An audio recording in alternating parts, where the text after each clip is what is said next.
Good morning, student. Students, today we will be starting with the new chapter, and that is the chemistry of transition and inner transition element, which is D and F block element. Now, the question arises, what are D and F block element? In fact, student, first of all, we will be discussing with you the D block element. Now, the D block elements are those elements whose last differentiating electron enters into D subshell. Am I clear? So, what are D block elements? Those elements whose last differentiating electron enters into D subshell. If we talk about the general electronic configuration, then in fact, this is your first question. The general electronic configuration of D block element is n-1 D 1 to 10 and then ns 0 to 2. n-1 D 1 to 10 ns 0 to 2. ns 0 to 2. So, this is the general electronic configuration of a D block element. So, if someone asks you what are D block element, so all those elements whose last differentiating electron enter into D subshell are called as a D block element. Now, if the last differentiating electron enter into 3D subshell, so then in that case this D block element will be called as 3D series element. Am I clear? If it enters into 4D, then it will be called as 4D series. Similarly, if it enter into 5D, it will be called as 5D series. And then if it enters into 6D, this will be called as a 6D series. So, this series will be either 3D, 4D, 5D and 6D. Am I clear? What is the general electronic configuration of a D block element? n-1 D 1 to 10 ns 0 to 2. This can be divided, or D block elements can be divided into 4 series: 3D, 4D, 5D and 6D series. If the last differentiating electron enter into 3D series, these are called as a 3D block element. In fact, student, the 3D series include the element from scandium 21 to zinc 30. It includes the element from scandium 21 to zinc 30. 4D series includes the element from 10 element include from yttrium 39 to cadmium 48. Yttrium 39 to cadmium 48. 5D series include the element lanthanum with atomic number 57, then hafnium with atomic number 72, to mercury with atomic number 80. Am I clear? 5D series include the element lanthanum, then from 58 cerium 58 to lutetium 71. The 14 elements will be in 4F series. The 14 element will be in 4F series, and this will again be up to mercury. So, these 10 elements from lanthanum, the element lanthanum, then hafnium and then to mercury, their last differentiating electron will enter into the 5D subshell, and hence it is called as a 5D series. Similarly, in the 6D series, this element will be from actinium 89. This is actinium 89 to ruthenium 104. Fine. And then to the atomic number 112, which will be UUB element over here. Am I clear, student, over here? So, just see over here actinium, ruthenium, and then from 105 to 112. These 10 elements will be having their last differentiating electron entering into 6D. So, these are called as a 6D block element or 6D series element. So, the D block element are divided into 4 series: 3D, 4D, 5D and 6D series. Now, as already told to you, D block elements are those elements whose last differentiating electron enter into d subshell. Now my question to you is, are all transition elements the d block element? Answer is yes. But are all the d block element the transition element? The answer is no. So what are the transition elements then? Listen very carefully. Transition elements are those elements in which, although the last differentiating electron is being filled in the d subshell, or d block, but the d subshell is not completely filled up. I repeat. So all those elements or all those d block elements where the d subshell is not completely filled up, those elements are called as a transition elements over here. And the general electronic configuration, when I say n-1 d1 to 10, so naturally there will not be a 10 electron in the d subshell over here. Am I clear, student? So if I talk about the transition elements, what are transition elements? So those d block elements, transition elements when I talk about. So transition elements are those d block elements. These are those d block elements. Transition elements are those d block elements over here. So these are those d block element.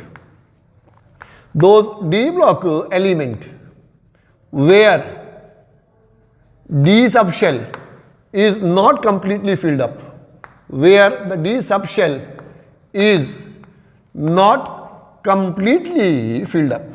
D subshell is not completely filled up. So these are those d block element where the d subshell, those elements where the d subshell is not completely filled up. Am I clear? So they will be having normal configuration from n-1 d1 to 9 and ns0 1 and 2 over here. Is it clear? So here in the transition element, last S is filled up and the penultimate D is filled up over here. That is the last, if we say generally, so their general electronic configuration in this case will be n-1, to be very precise in chemistry, 1 to 9, and then ns0 to 2 will be the general electronic configuration of a transition element over here. Fine. So remember, in the transition element, the valence electron is filled in the outer subshell S and the penultimate d orbital over here. So it is filled in the outer subshell S and the penultimate d over here.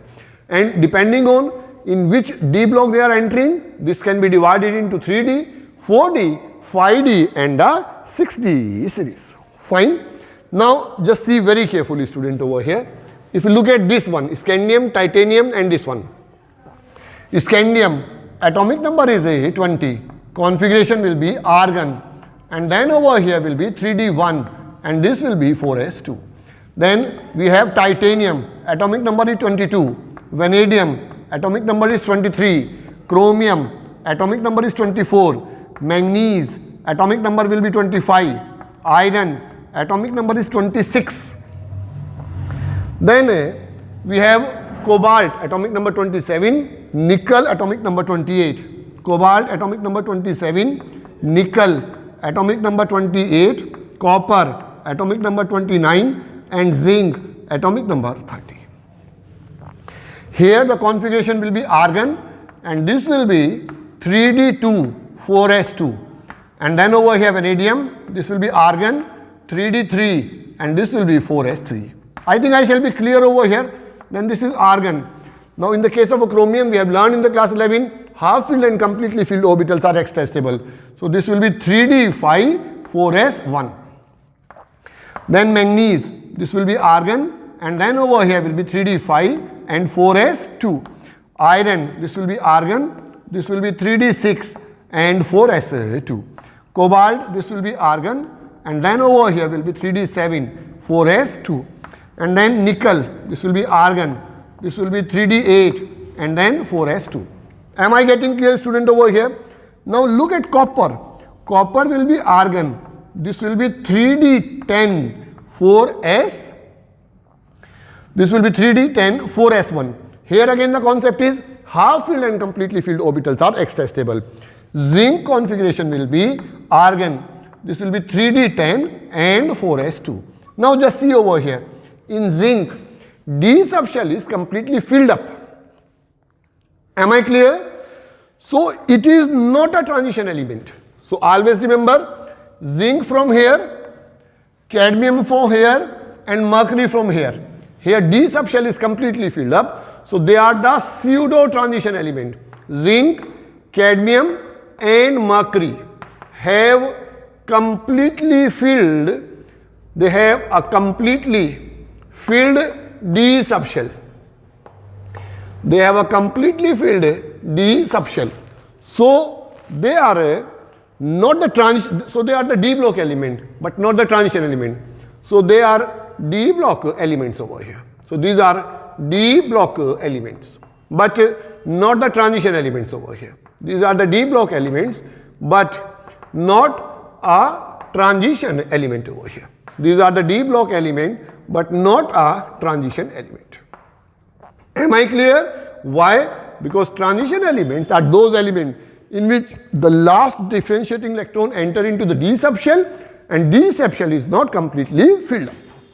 So all D block elements are transition elements, but all transition elements are D block elements, but all D block elements are not the transition element.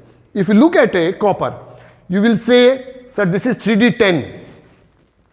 Yes, so this shall not be a transition element, but a question which can be asked in the board examination, it will be asked, copper has a configuration of argon 3d10 4s1, yet it is considered as a transition element, but not zinc. The reason being, if from copper we loses the 2 electron, if 2 electrons are removed, that means it will become copper 2 positive with a configuration argon 3d9. Am I clear? You may see over here, here the D subshell is not completely filled up in the +2 oxidation state of copper. So that is why copper is a transition element. Zinc, if it loses the 2 electron, after losing the 2 electron, it will become zinc 2 positive and the electronic configuration will become argon 3d10. So that is why zinc is not a transition element. Am I clear? The 2 questions or 3 questions we have done. Why zinc, cadmium and mercury are not the transition element? Because they have a completely filled D subshell. Why copper, although have a ground state configuration of 3d10 4s1, yet is still considered as a transition element, because after losing 2 electron, it acquires the +2 oxidation state where the configuration will be argon 3d9. Am I getting clear? So that is why copper 2 positive is a transition element. So what we learn from here, student, notice that all transition elements are D block element, but all D block elements are not the transition elements over here. So all transition elements, if you go along with this, all transition elements are D block elements. All transition elements are D block elements over here. All the transition elements are D block elements. But all the D block elements are not the transition elements over here. But all D block elements, if you consider all D block elements are not the transition elements. They are not transition element over here. So all the D block element are not the transition elements. Am I clear, students? So all the transition elements are the D block element, but all D block elements are not the transition element over here. So in the transition element, the penultimate electron is filled in the D subshell and D subshell is not completely filled up. Why zinc, cadmium and mercury are not the transition element? Because they have a completely filled D orbital. What is the general electronic configuration of a D block element? N-1 D1 to 10 Ns0 to 2. What is the general electronic configuration of a transition element? It will be N-1 D1 to 9 Ns0 to 2. If the electron enter into the 3D block, it will be called as a 3D series. Similarly, 4D series, 5D series and the 6D series. 3D series is from scandium 21 to zinc 30. 4D series from yttrium 39 to cadmium 48. 5D series from lanthanum 57 to hafnium 72 to mercury 80. 6d series from actinium-89 to ruthenium-104 to the element with atomic number 112. Am I clear? Now students, after this brief introduction of a d block element, we will discuss with you some of the general properties of a transition elements. So, general properties of transition elements. Some of the general properties of transition elements. Some of the general properties of transition elements over here. So, what will be the general properties of the transition elements? First general property will be metallic character. First is a metallic character. Metallic character. Very simple, nothing much to discuss. All transition elements are solid metals except mercury. Fine. I repeat, all transition elements are solid metal except mercury. When they are the solid metal, they will be showing the metallic characteristics like they are malleable, they are ductile, and of course I will say that due to the presence of electrons in the d orbital, they normally form covalent bonding. So, they are metallic solid. All the transition elements they are solid metals. They are solid metals except mercury. Except mercury. The question is, why the mercury is a liquid element? The reason is because in mercury, due to the presence of unpaired electron in the d orbital, they form covalent bond due to dd overlap. So, mercury is liquid. The question will be asked, why? Reason is due to unpaired electron in the d orbital. Unpaired electrons in d orbitals, due to unpaired electrons in d orbitals, they form covalent bond. They form covalent bonds. Due to covalent bonds, due to dd overlap, covalent bonds due to dd overlap over here. Due to d orbital overlap, they will result in the formation of a covalent bond. When I say they are the solid metal, so naturally they show the property of malleable. So, they are malleable, they are ductile, then malleable, ductile, normally they form covalent bonds. They form covalent bonds, and as far as the structure is concerned, they may have a FCC structure, they may have a BCC structure, or FCC, BCC, or hexagonal cubic close packing structure will be present over here. Fine. Now, second is they are the hard metal, and their hardness increases up to the middle and thereafter decreases as the number of unpaired electron decreases or remain same. So, hardness, their hardness, malleable, ductile and hard. The question can be asked, why hard? Because they have a number of unpaired electrons, and the number of unpaired electron, due to number of unpaired electron, they form the strong bonds. After the middle of the series, their hardness decreases as the number of unpaired electron decreases or remains same. So, hard, this can be asked why initially they are hard, but after the middle of the series their hardness decreases because the number of unpaired electron decreases. So, hardness decreases after the middle of the series.